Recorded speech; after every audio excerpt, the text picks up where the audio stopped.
Yang saya hormati pengurus DKM Masjid An-Nur, para jamaah sholat subuh Masjid An-Nur yang insyaallah dirahmati oleh Allah.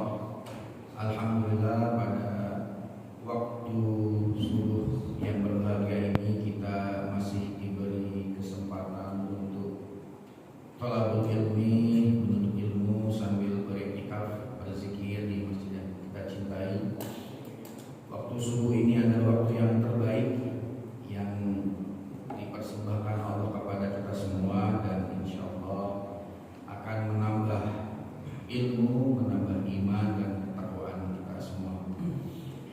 Hadirin jamaah subuh yang dimuliakan Allah, pada kesempatan berbahagia ini kami Imam Ratioso ingin mencoba untuk berbagi ilmu, berbagi pemahaman, berbagi pengalaman kepada jamaah semua tentang tema mengenal tasawuf menuju ma'rifatullah.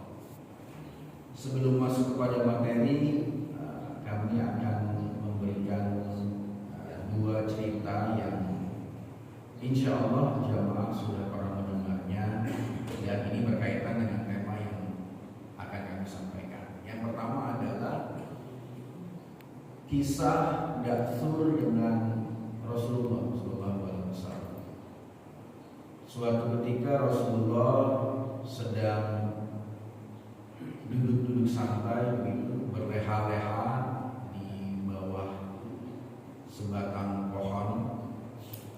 Lalu tiba-tiba Datsur ini seorang kafir yang di zaman itu tentu di 10 tahun pertama perjuangan Rasulullah di kota Makkah, Rasulullah menemui banyak sekali tantangan, cobaan, permusuhan, cacian, bulian, bahkan ancaman pembunuhan,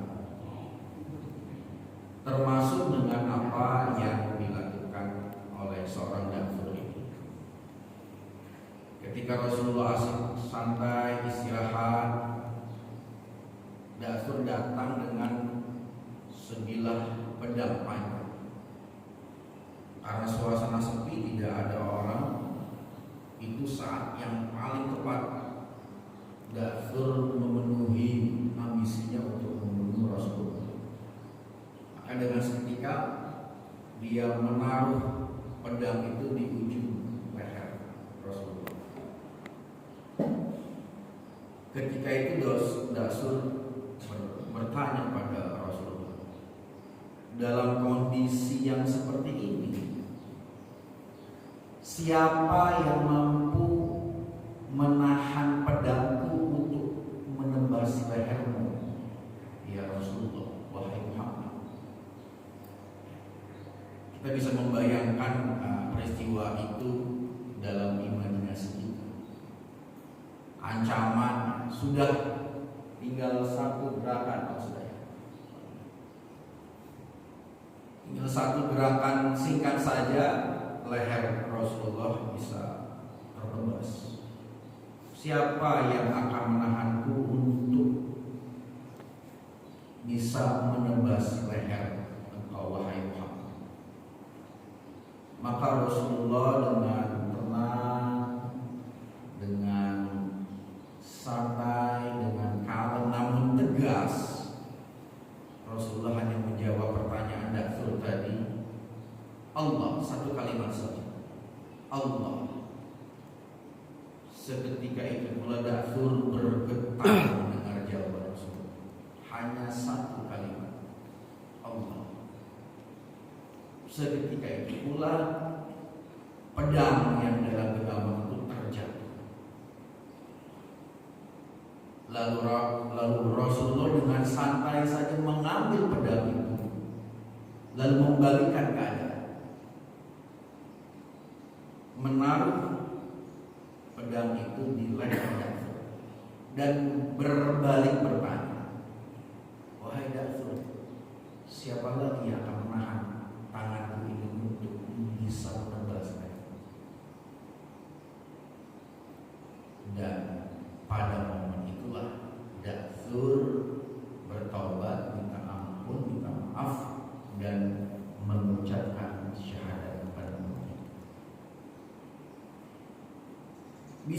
kita bayangkan apa yang terjadi pada seorang Dafur dan pada seorang Rasulullah. Apa yang dilihat oleh Dafur, apa yang didengar oleh Dafur, apa yang dirasakan oleh Dafur ketika Rasulullah menjawab hanya satu kalimat, Allah. Ya, suatu posisi yang berkebalikan. Rasul dengan tenangnya, dengan santainya, dengan yakinnya, dengan kemakrifatannya, tidak ada sejumput sebesar zarah, sekecil apapun rasa takut menghadapi ancaman Dafur yang sudah di ujung pedang itu. Dan Dafur juga melihat bagaimana getaran, mungkin bahasa sekarang ini getaran listrik yang disampaikan oleh Rasulullah. Dan kalimat Allah itu merubah keadaan, merubah pikiran, merubah mindset, bahkan merubah keimanan daripada seorang kafir. Dari kemusyrikan, dari kebencian, dari kebodohan, kejahilian, berubah seketika menjadi iman, menjadi mukmin. Ini peristiwa yang pertama. Kisah yang kedua adalah, jamaah sekalian, adalah kisah bagaimana dialog Nabi Musa kepada Allah. Kita mengetahui bahwa Nabi Musa bergelar kalimullah, Nabi yang paling banyak berbicara, paling banyak curhat, dan bahkan paling banyak protes kepada Allah dibandingkan nabi-nabi lain. Suatu ketika Nabi Musa mendapatkan wahyu untuk menjawab pertanyaan dari Allah.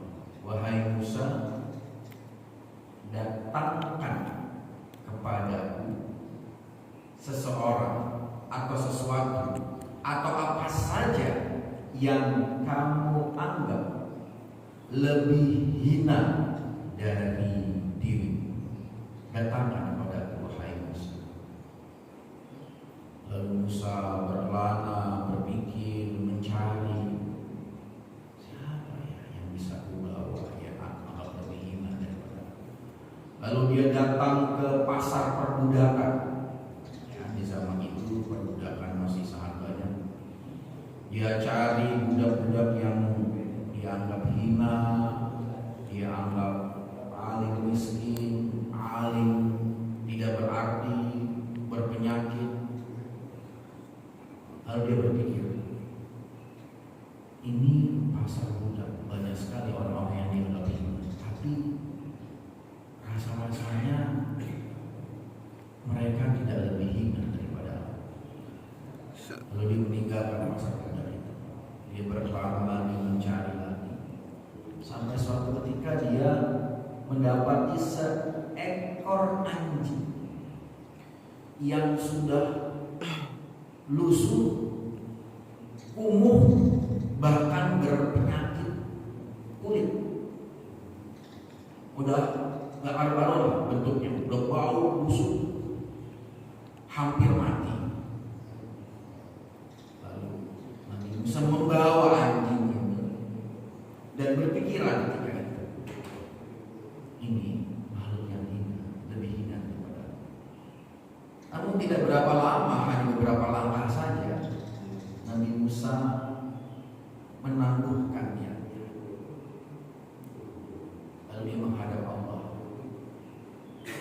lalu bercerita tentang perjalanan beliau untuk menjawab, memenuhi perintah Allah, menemukan sesuatu atau seseorang atau siapapun yang dianggap lebih hina daripada mereka. Musa bercerita, aku datang ke pasar budak ya Allah, aku kira di sana ada orang yang lebih hina daripada diriku, namun aku belum berani. Lalu aku menemukan seekor anjing yang berpenyakit kulit, bau, bahkan bau sudah hampir mati. Lalu aku berpikir bahwa anjing ini sepertinya yang makhluk yang lebih hina daripada aku.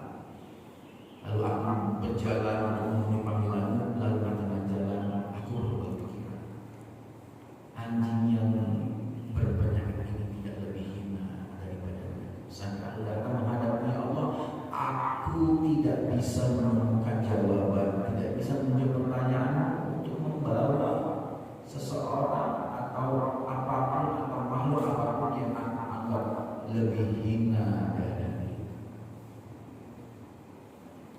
Lalu Allah berkata, wahai Musa, seandainya engkau membawa anjing tersebut kepadaku dan kau anggap bahwa anjing itu lebih hina daripada dirimu, maka engkau akan aku coret dari daftar nama-nama nabi. Berarti engkau telah lulus ujian dari aku. Nah, ini jamaah sekalian yang dirahmati oleh Allah, dua kisah ini menurut kami menggambarkan, merepresentasikan dari kajian tasawuf yang akan coba kita pelajari. Yang pertama adalah peristiwa Dathur dan Rasulullah, menyimbolkan ketauhidan, ketunggalan, keimanan, ketauhidan yang murni, semurni-murninya terhadap diri kita kepada Allah. Ketika Rasul menjawab, hanya Allah yang menggagalkan usahamu, Allah yang menyelamatkan hidupku, Allah yang menjamin hidupku, Allah yang memberi rezekiku, Allah yang menyelamatkan, Allah segala-galanya.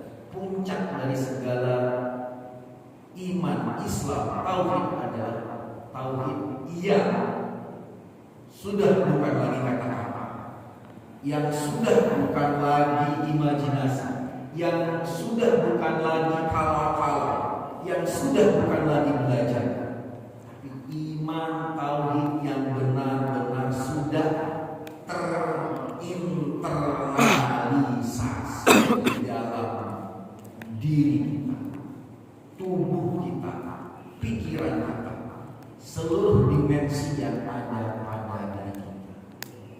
Jawaban Allah di depan Dathur itu adalah intisari daripada ilmu tasawuf, intisari daripada Islam, iman, Islam, ihsan yang sepanjang hidup kita selalu kita pelajari. Betapa banyak dalam kehidupan kita ini yang bisa menjadi penghalang kita untuk kita bisa berperilaku seperti Rasulullah dalam konteks peristiwa Dathur. Betapa masih banyak di dalam diri kita mungkin kita masih bergantung kepada sesuatu selain Allah. Kita bergantung kepada harta kita bergantung kepada jabatan kita bergantung kepada pendidikan kita, tergantung kepada pengalaman-pengalaman kita, bahkan kita tergantung kepada kemampuan diri kita sendiri yang kita maknai sebagai rasa percaya diri. Ketauhidan, kemurnian tauhid menjadi inti utama dari pelajaran ilmu tasawuf. Peristiwa yang kedua, kisah yang kedua dari Nabi Musa tadi menggambarkan tentang kesucian hati, kebersihan hati, kejernihan, kebeningan, cahaya dari hati yang termanifestasi di dalam kisah Nabi Musa. Orang Nabi sekelas Nabi Musa yang mendapatkan gelar Kalimullah, yang masuk di dalam nabi-nabi, rasul-rasul ulul azmi, nabi yang paling sering disebutkan namanya di dalam Al-Quran, masih tidak boleh terbersit kretek, kalau bahasa Jawanya kretek hati, tidak boleh bergeser di dalam hatinya, dirinya lebih mulia daripada seekor anjing yang berpenyakit sekalipun. Berarti di dalam hati tersebut ada kesucian hati. Di dalam kesucian hati itulah tumbuh yang namanya rendah hati, low profile, tawadu. Bersama dengan itu, di dalam hati yang suci itulah muncul, tumbuh, bersemi yang namanya kesabaran, keikhlasan, legowo, lapang dada, dan varian-varian atau faktor-faktor lain, item-item lain dari yang namanya ketakwaan.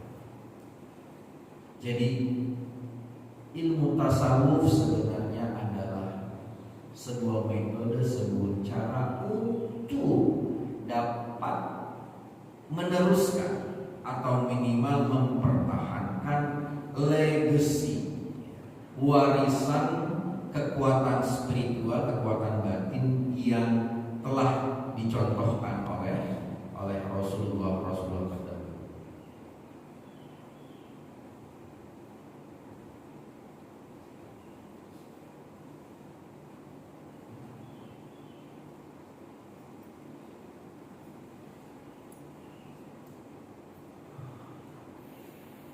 Baik, hadirin sekalian, tasawuf secara bahasa Arab berarti dari kalimat sawafa.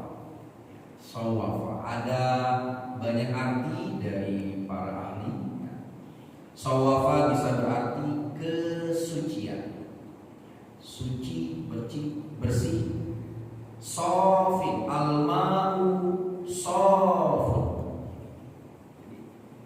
Aqua ini kalau bahasa Arab artinya al-ma, hadzal ma sof, air ini suci. Kalau secara fikih tahirun wa mutahhir, suci, bersih dan membersihkan atau mensucikan. Maka tasawuf dari huruf shad waqfah berarti kesucian, sebuah upaya-upaya untuk selalu membersihkan hati. Ada juga makna lain dari tasawuf sawafa adalah orang-orang yang terpilih.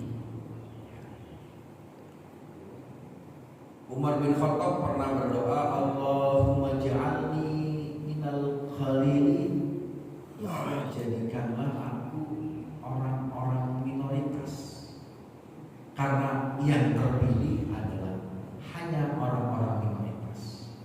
Maksudnya apa? Orang minoritas itu adalah orang-orang yang memang sedikit dari kalangan manusia. Sedikit sekali orang yang bersyukur. Wa qalilun minal 'abidina syakirin. Afala ta'qilun. Sedikit sekali orang yang mau berpikir. Sedikit sekali orang yang mau menjadi seorang ulul albab. Orang yang memikirkan, mengoptimalkan kemampuan logika, kemampuan berpikir. Maka sawafa ini adalah orang-orang yang terpilih, orang-orang yang kemudian dengan ijtihadnya, dengan jihadnya, dengan mujahadahnya, dengan tirakatnya, lalu terpilih oleh Allah menjadi hamba-hambanya yang soleh, suci, lalu mendapatkan banyak hal-hal yang positif dari Allah berupa ma'unah, karomah, dan kelebihan-kelebihan yang sifatnya khariqul adat, yang di luar kebiasaan. Ada juga sawafa yang diartikan sebagai saf. Seperti kita tadi sholat, saf yang rapi, yang kuat, yang teratur. Allah, Rasulullah senang sekali menganjurkan ketika kita sholat merapikan sholat, karena itu sebagai sebuah simbol sekaligus sebagai sebuah upaya konkret bahwa di dalam perjalanan menuju Allah itu harus juga dengan kerapihan, harus juga dengan organisasi yang terstruktur, solid, kuat dan penuh manajemen. Kemudian ada juga yang mengartikan sawafa itu adalah artinya bulu domba. Jadi pakaian dari bulu domba, karena pada zaman itu kira-kira 2-3 abad setelah Hijriah itu muncul fenomena gerakan-gerakan tasawuf di mana para pelaku tasawuf atau para sufi ini memakai pakaian bulu domba yang ketika itu adalah simbol daripada perlawanan atau daripada anti kemapanan terhadap gaya hidup mewah yang saat itu sedang marak dalam kehidupan kaum muslim. Nah, sebagai kesimpulan hadirin sekalian, tasawuf pengertiannya adalah orang-orang yang tertarik kepada pengetahuan batin untuk menemukan jalan menuju pencerahan batin. Oke, kita lanjut. Menurut para tokoh, banyak sekali tokoh-tokoh sufi, para pelaku sufi yang mencapai hal makom yang tinggi. Saya menyebutkan hanya beberapa saja. Ada Imam Junaid yang mengatakan, menyimpulkan, mendefinisikan tasawuf, mengambil sifat mulia dan meninggalkan semua sifat rendah. Jadi menurut Imam Junaid, tasawuf adalah sebuah upaya di mana kita manusia, para pelaku, para pejalan di jalan sufi adalah mengutamakan sifat-sifat mulia yang ada di dalam diri kita dan meninggalkan sifat-sifat rendah. Kita sudah memahami dengan seksama bahwa di dalam diri kita ini, jamaah sekalian, itu banyak sekali kualitas-kualitas yang di dalam diri kita ini saling bertempur, saling mengalahkan, berkelahi dan ingin memenangkan satu sama lain. Apa itu yang bertempur? Yang bertempur adalah sifat-sifat baik kita dan sifat-sifat buruk kita.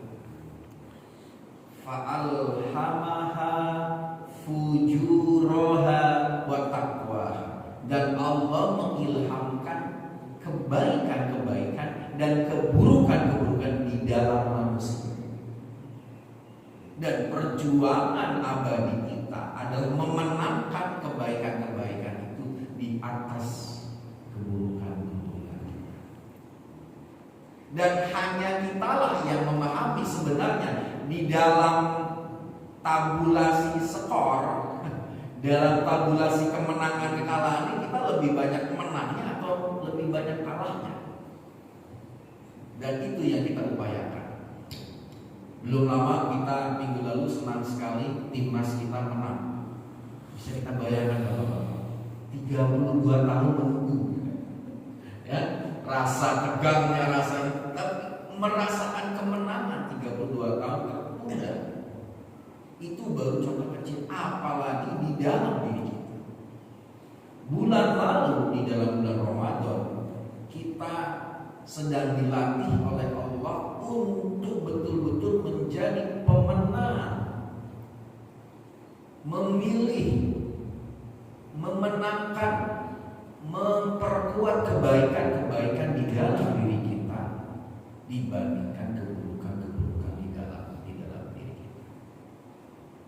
Para jamaah mungkin sudah sering mendengar juga bagaimana Rasulullah intahaina minal jihadil asghar ila jihadil akbar.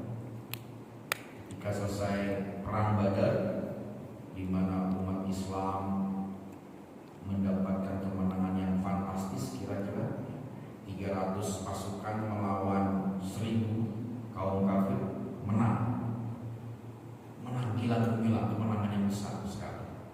Tapi ketika itu Rasulullah berkata, kita ini baru selesai dari perang kecil, masih ada perang besar. Para sahabat bertanya, ya Allah, bagaimana ceritanya? Ini perang kecil, perang besar ya Rasulullah. Kita udah capek-capek persiapan kita segala macam, musuh kita bunuh habis. Kok masih disebut perang kecil? Lalu perang besar itu seperti apa ya Rasulullah? Perang besar itu adalah perang melawan diri kita sendiri. Kenapa? Karena nggak ada selesainya.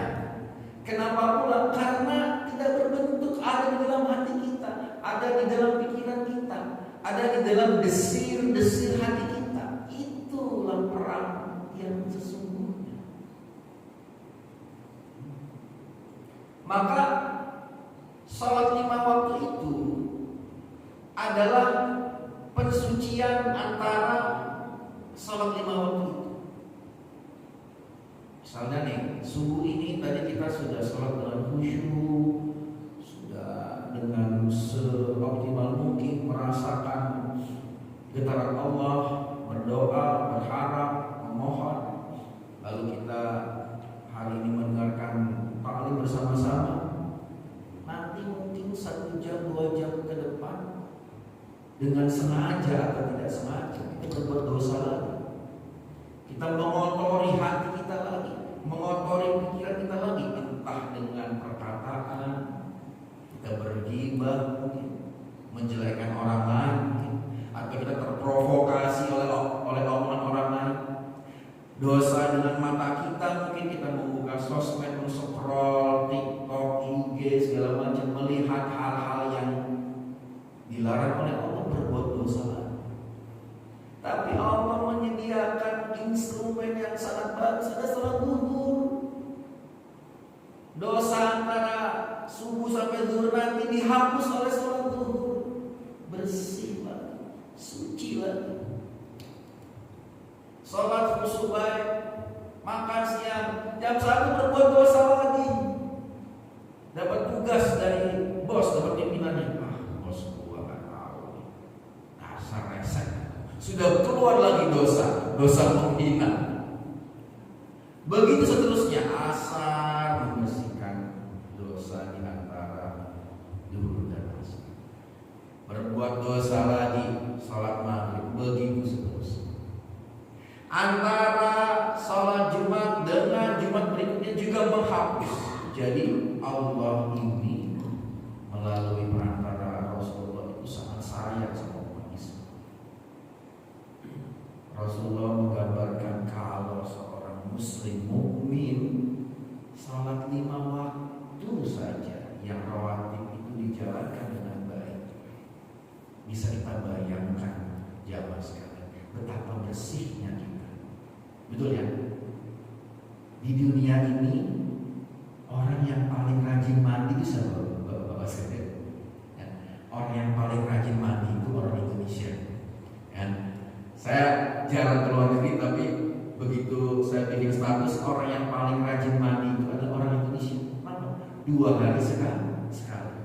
Itu diaminkan oleh teman-teman. Iya, karena waktu dia ke Eropa, waktu dia ke Amerika itu biasanya mandi itu cuma sehari sekali, karena dinginnya, karena malasnya segala macam.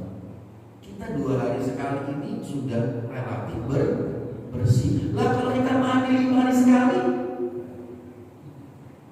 bersihnya kayak apa? Sholat itulah mandinya, memandikan rohani kita di hadapan Allah.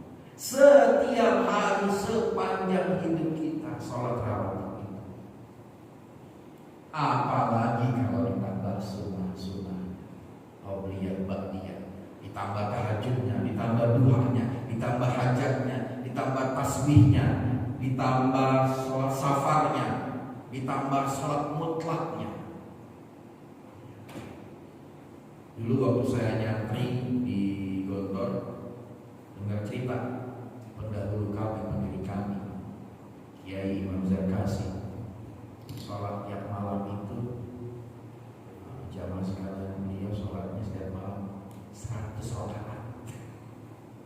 100 rakaat. Terus gimana ngitungnya? Yang disuruh ngitung anaknya pakai lindi. Wis piro rakaat? 100 rakaat setiap malam. Gimana nggak sakti tuh ya?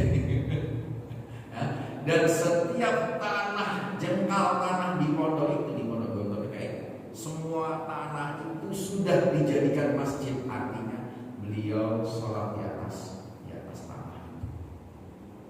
100 rakaat setiap malam. Ya, kita buat berapa? Baik, itu menurut Imam Junaid. Menurut Syekh Abdul Hasan As-Sazili, praktek dan latihan diri melalui cinta yang dalam dan ibadah untuk mengembalikan diri ke dalam jalan Allah. Jadi tasawuf itu praktek latihan terus untuk mendapatkan cinta yang dalam untuk mengembalikan diri kita kepada Allah. Nah, hadirin sekalian, waktu kita muda, waktu kita mencintai istri kita ta'aruf atau berkenalan, kita bagaimana membayangkan cinta kita kepada istri kita dulu kan? Aduh, malam minggu apel, aduh gimana caranya nih untuk bisa mengambil hati calon mertua ya? Kita bawain apa ya? Bawain baju, buah, itu coba sederhana. Lah ini yang ingin kita cintai adalah Allah, pencipta kita, pencipta alam semesta, matahari, bumi, planet semua. Itu perlu latihan. Tidak serta-merta, latihannya seumur hidup kita. Kita ingin mempraktekkan, mengalami ayat alladzina yadhkurunallaha qiyaman wa qu'udan wa junuban wa ala junubihim, adalah orang yang mengingat Allah di dalam semua keadaan, di dalam duduknya, di dalam berdirinya, di dalam rukunya, di dalam tidurnya, dia mengingat Allah. Cinta. Kita juga ingin mengamalkan al-mu'minun alladzina, orang-orang mukmin, idza dzukirallahu wajilat qulubuhum. Kalau disebutkan nama Allah, wajilat. Apa itu wajilat? Bergetar, beresonansi. Kalau kita nonton di 21 itu kan audionya tuh, ya, bergetar. Nih bergetarnya. Kita ingin hati kita itu ketika dibacakan ayat-ayat Allah, disebutkan nama Allah, wajilat qulubuhum wa idza tuliyat alaihim ayatuhu zadatuhum iman. Dan ketika dibacakan ayat-ayat Allah bertambah iman. Maka ketika ada qari membaca, kita menjawab Allah. Inilah adalah praktek tasawuf. Bagaimana bisa mencintai Allah, latihan terus. Banyak sekali kisah-kisah yang menjadi inspirasi dari ilmu tasawuf itu sendiri. Bagaimana seorang sahabat ketika dalam sebuah peperangan, beliau tertusuk anak panah di pundaknya. Bayangin para zaman itu belum ada obat bius, betul lah? Belum ada ya obat bius ya, belum ada abad 7 Masehi. Terkena anak panah, terluka pastinya, tembus kulit dagingnya, berdarah-darah pasti. Betapa sakitnya itu. Dan sahabat itu berkata kepada sahabat-sahabat lainnya, tolong cabut anak panah ini. Ketika aku sedang sholat, lalu dia sholat, mungkin dalam posisi duduk di antara dua sujud ataupun mungkin ketika tasyahud akhir, anak panah di pundaknya itu dicabut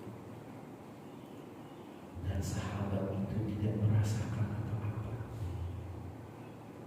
Berarti sholatnya telah menjadi bius. Sholatnya telah menjadi bius yang membebaskan dia dari rasa sakit ketika anak panah itu dicabut. Subhanallah, subhanallah. Bayangkan jamaah sekalian, betapa hebatnya keimanan para sahabat. Betapa zikirnya bergetar terus di dalam hatinya, menggema di dalam hatinya, pikirannya. Sulit untuk kita bayangkan, tetapi itu fakta, itu konkret, itu real. Tanpa banyak teori, tanpa banyak definisi-definisi, bergetar. Bagaimana anak panah itu dicabut dan dia tidak merasakan sakit apa-apa. Kan inti obat bius begitu kan. Inti bius adalah bagaimana menghilangkan rasa nyeri. Kalau dalam hipnosis, bagaimana fokus dari alur berpikir itu dialihkan kepada sesuatu yang lain.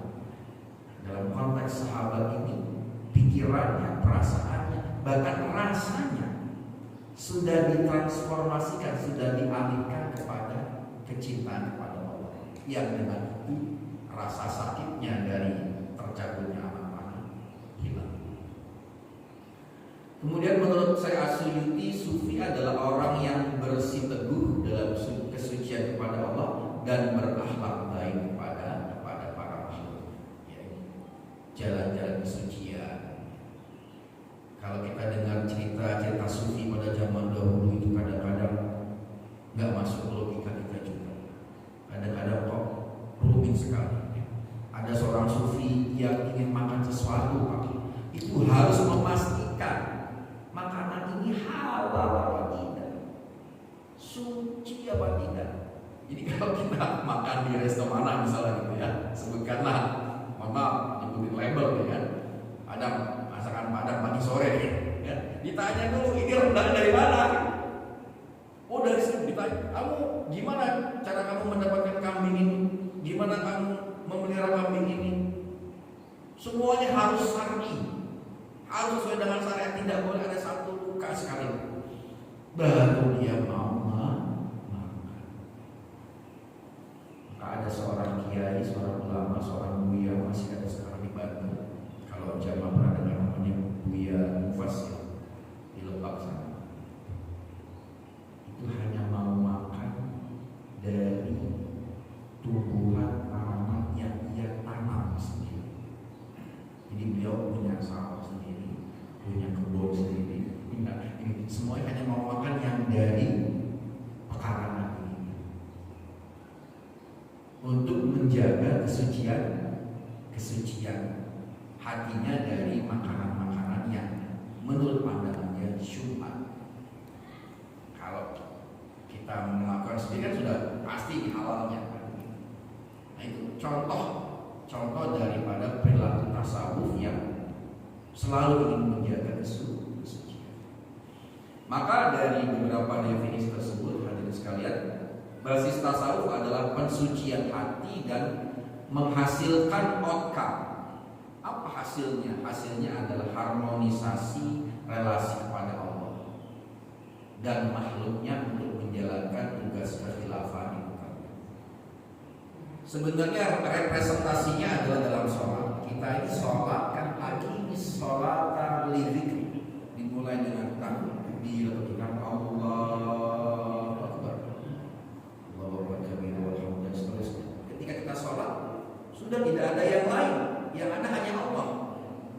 Sekuat-kuatnya, sebisa-bisanya, semampu-mampunya, yang ada hanya Allah. Gak ada yang lain. Allahu Akbar, Allah yang maha besar, maha segala-galanya.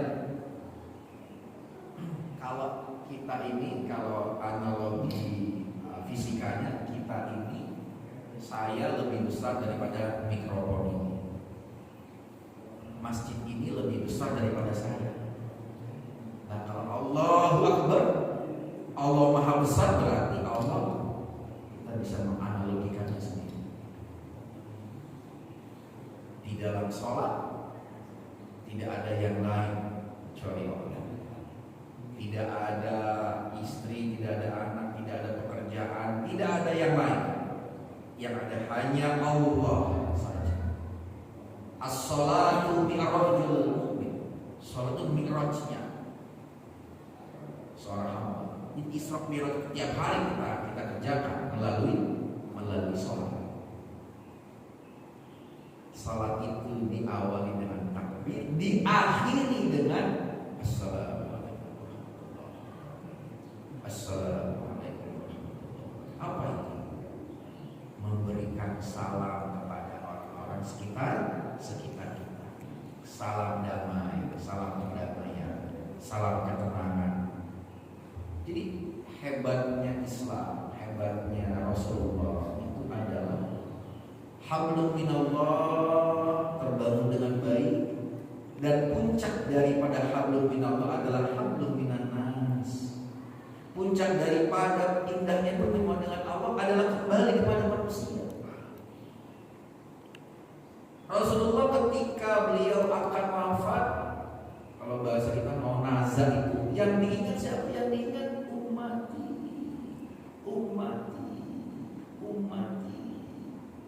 Karena beliau melihat Allah di dalam umatnya. Beliau melihat kondisi umatnya di dalam konteks peribadatan kepada Allah. Yang dia ingat adalah umatku. Apakah umatku masih menyembah Allah? Apakah umatku masih berpegang teguh kepada Islam? Apakah umatku masih mentaati perintahku? Itu gambaran sempurna dari pelaku tasawuf, dari pelaku sufi seorang Rasulullah. Di saat akhir wafatnya, yang dia ingat, yang dia sebut justru adalah umat. Nah, terkait dengan pensucian hati ini, kenapa tasawuf menjadi memfokuskan diri kepada kesucian hati ini? Ya karena itulah yang memang harus dilakukan. Rasulullah bersabda, "Ala inna fil jasadi mudghah, idza saluhat saluhal jasadu kullu, wa idza fasadat fasadal jasadu kullu, ala wa hiyal qalb." Sesungguhnya di dalam tubuh manusia, di dalam komponen manusia ada segumpal darah, segumpal daging. Sebenarnya metaforanya ini segumpal darah ini, kalau segumpal daging ini diartikan sebagai jantung, sebagai heart ya kalau bahasanya. Tapi sebenarnya ya hati itu sendiri, hati kita yang merasa. Kalau kita marah itu hati, kalau kita sedih itu hati, kalau kita bercita-cita yang bergerak hati, kalau kita iri yang merasakan hati, kalau kita merasa disakiti, sakit sekali. Kalau dulu ada lagu sakitnya tuh di sini, ya kan? Di sini ya itu hati, itu hati. Nah, hati ini yang harus selalu dibersihkan, disucikan. Kenapa? Ya karena semuanya berpangkal dari hati. Dari hati itu lahir yang namanya niat. Wa innamal likulli imri'in ma nawa, sesungguhnya setiap makhluk itu tergantung pada niatnya. Faman kanat hijratuhu ilallahi wa rasulihi, barang siapa yang hijrahnya kepada Allah dan Rasulnya, dia mendapatkan itu. Tapi kalau mangkanat hijratuhu ila imra'atin yang kihuha, kalau niatnya untuk kepada perempuan, dia dapat itu. Niat ini yang kemudian dimanifestasikan dalam ilmu-ilmu komunikasi, dalam ilmu-ilmu pikiran. Ya kamu hanya akan mendapatkan apa yang kamu inginkan. Kalau kamu menginginkan kebaikan, kamu akan mendapatkan kebaikan. Tapi jika engkau menginginkan keburukan, kamu akan mendapatkan keburukan. Jadi yang baik dengan yang benar itu, yang baik dan yang benar sudah sangat jelas. Nah, pensucian hati inilah yang menjadi fokus utama daripada ilmu tasawuf. Bersihkan harus, karena semuanya berasal dari hati. Nah, narasi-narasi, banyak sekali narasi-narasi yang ada dalam ilmu tasawuf, jamaah sekalian. Yang paling umum adalah narasi tentang syariat hakikat. Ya, kita sering dengar, ya itu orang itu kayaknya perlu disyariatin, ya kan? Yuk kita ke kiai, kita minta syariat, kayak gitu ya. Nah, narasi dari tasawuf itu adalah syariat hakikat, hierarki ilmu. Ya, yang paling umum syariat toriko hakikat ma'rifah. Analogi sederhananya adalah kalau kita ini analoginya minuman santri ya, santri kan. Syariatnya adalah minuman air mineral ini, pengertiannya adalah minuman ini dapat menghilangkan rasa haus, dapat menyehatkan. Itu syariat. Nah, ketika kita membuka ini namanya toriko, jalan untuk mendapatkan air minum. Ketika kita meminumnya, namanya hakikat. Dan kita merasakan air itu dalam diri kita, merasa manfaatnya, itu namanya ma'rifah. Pengertiannya sesederhana. Maka sholat syariatnya, kita belajar syariat. Kalau sholat adalah dimulai ya, ilmu fikihnya harus sesuai dengan aturannya, berwudu dulu segala macam. Nah, ketika kita sholat itulah thariqah. Ketika kita merasakan bacaannya itulah namanya thariqah. Ketika kita merasakan kehusuan itulah hakikat. Ketika kita merasakan manfaatnya itulah ma'rifah yang tadi saya ceritakan tadi. Seorang sahabat yang melepaskan anak-anak dari tubuhnya, itulah merasakan hakikat ma'rifah. Ma'rifah bertemu, berkenal, kenal yang namanya Allah. Itu narasi-narasi utama yang ada di dalam ilmu tasawuf. Nah, praktek-prakteknya adalah pengembalian fitrah. Semua manusia terlahir fitrah. Kullu mauludin yuladu 'alal fitrah fa abawahu yuhawidani aw yunasirani aw yumajjisani. Seluruh manusia itu enggak ada Kristen, enggak ada ini, enggak ada Buddha, semuanya muslim semuanya. Muslim itu pengertiannya adalah fitrah tadi. Hanifah. Jalan yang lurus. Apa itu? Iya, hamba yang mengenal Allah. Dan kita ini semuanya sudah mengenal Allah sebenarnya di alam penciptaan, di alam ruh.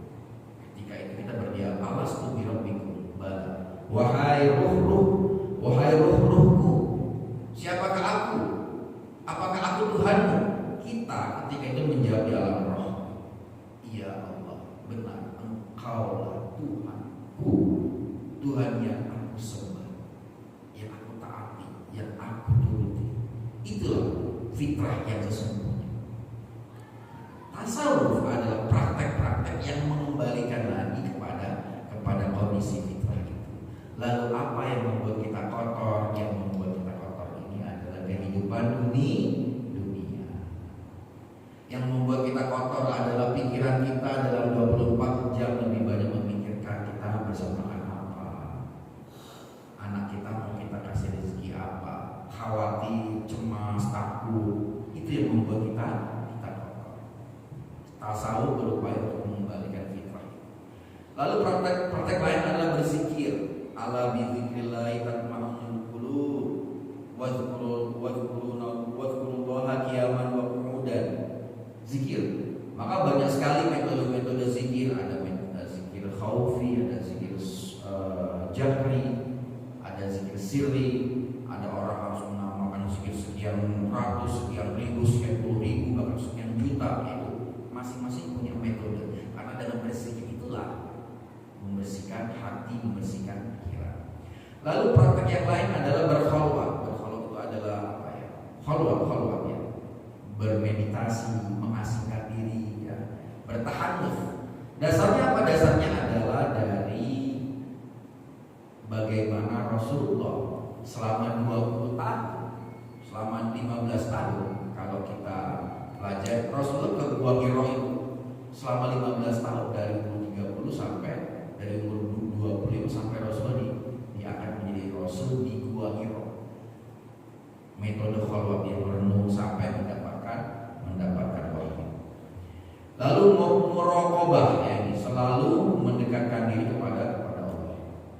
Nah, kemudian hadirin sekalian, tasawuf ini kemudian perkembangannya ada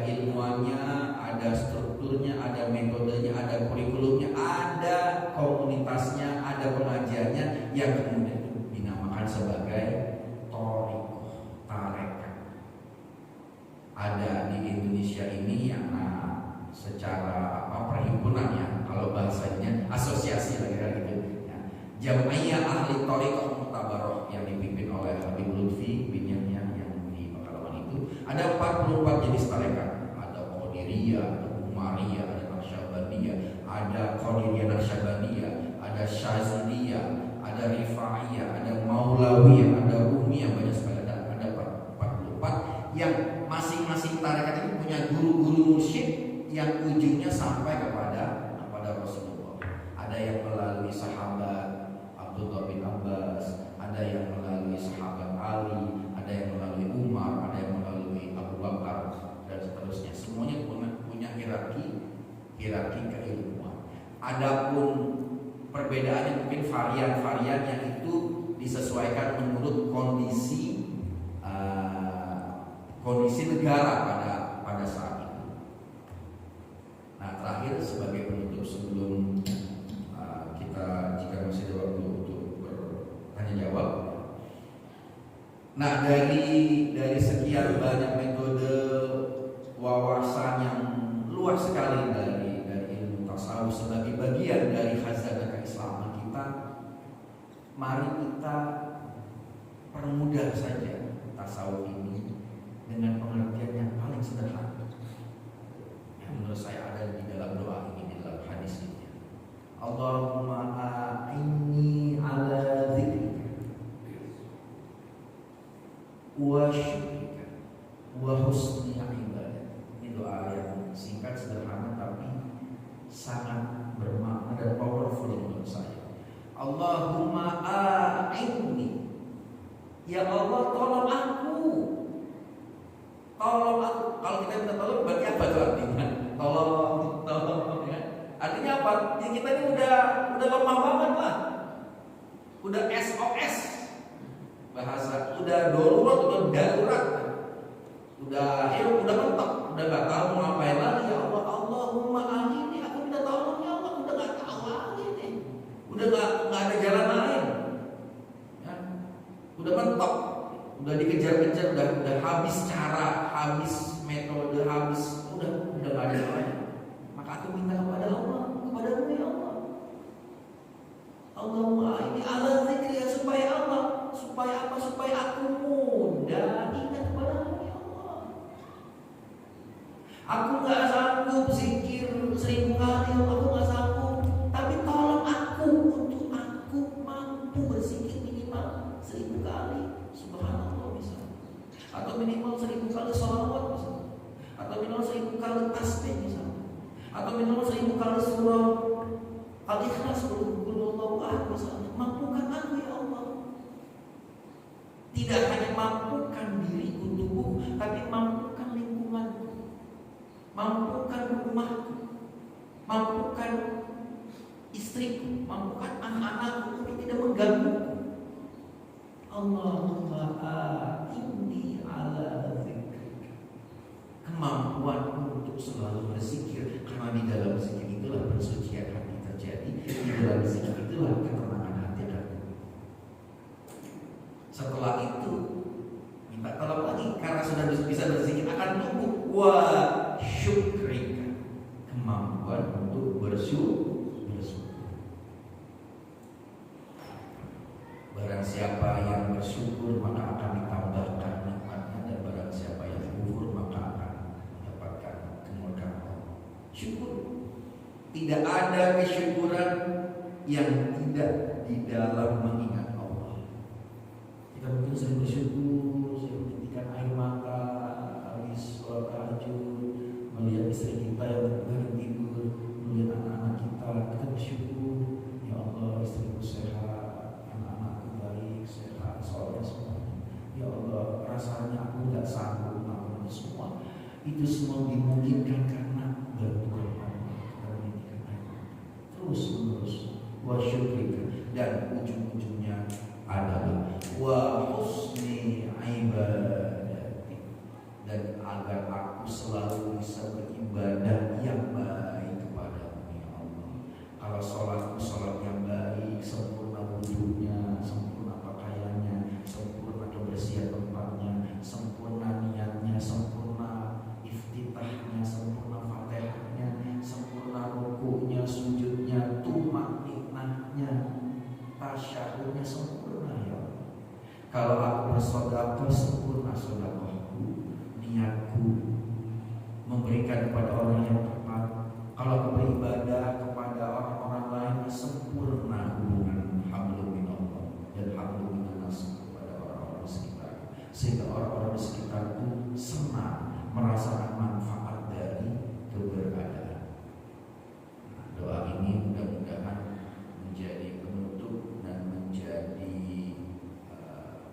pusat dari apa yang bisa kita lakukan, sehingga seluruh hidup kita adalah zikir kita sendiri kepada Allah, seluruh hidup kita adalah rasa syukur itu sendiri, dan seluruh hidup kita adalah ibadah yang paripurna sempurna kepada Allah.